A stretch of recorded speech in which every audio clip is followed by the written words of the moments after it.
Good morning ladies, it's Claire from Love to Style, and today I want to speak to you about face shape and why it's important to know. If you haven't subscribed to my channel, then please do so. It's all about transforming your style. So the first face shape is what we call angular. I'm going to show you this picture so it makes more sense.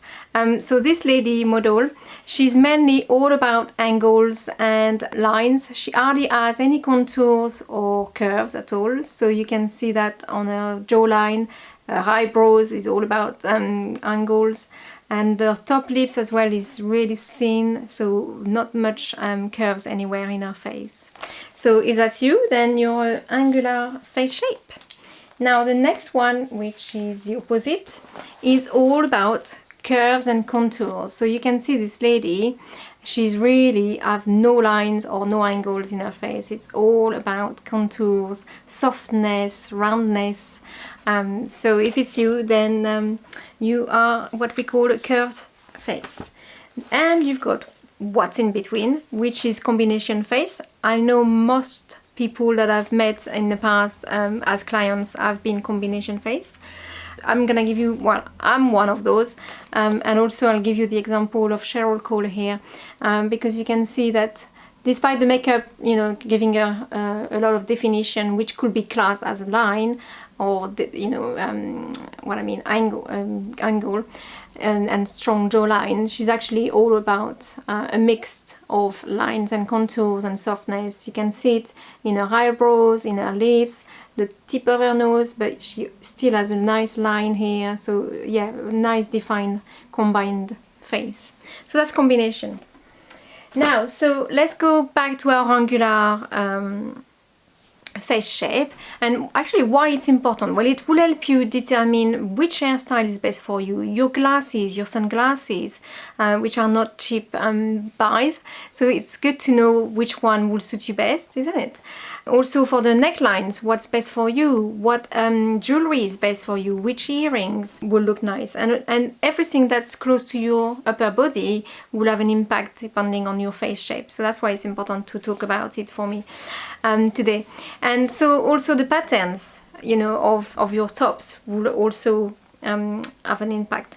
Now, so let's go back to our angular ladies.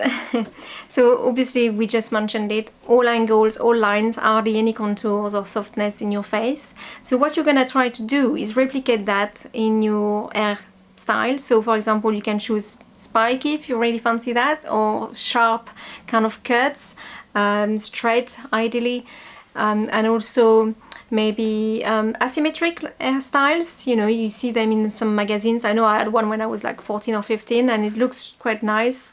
It's not very fashionable at the minute, so maybe you decide, you know, when you go to the hairdresser which one looks better on you. The neckline, now obviously you're gonna avoid anything that's got contours and curves. So like for example the square shape tops will look really nice on you, the v-neck obviously, anything to do with pointed collars on shirts and lapels. So this kind of style will be looking really nice. And in combination now with your jewelry, it's all gonna be again with geometric kind of effect. So you can choose, for example, rectangle styles, and I've got one here actually I can show you. I've got this, which is ideally the best thing for angular ladies because it's got checks, and I'm gonna go into that, but I'll do it now. You know, in terms of patterns, abstract is good, soft spots if you really want some spots, lines, stripes will look good, anything geometric. So why does it work with me? Now, going back to my jewelry, the rectangles, but also you can choose squares, you know, anything that's kind of bringing some geometric effects on you. But why does it work with me, and that's what's gonna lead me now to combination, is because I'm choosing something that is still has curves, you know. I don't know if you can see it properly, but it has a curves neckline, curves mouth, I don't know, you call it actually in English, yeah, mouth I think. All the little buttons are round, so there's still some roundness into it. that's why I can get away with it. But to be fair, combination, we're lucky because we can wear most styles of clothing in terms of patterns. So that's good.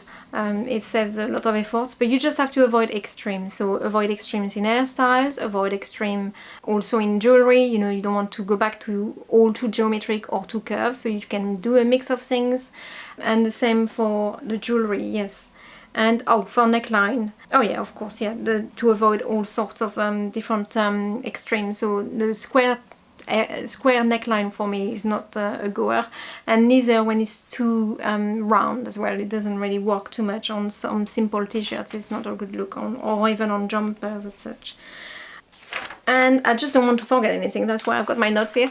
For the curved now, for the curved face shape, well, obviously curls and soft curls, soft waves are gonna look really nice on you.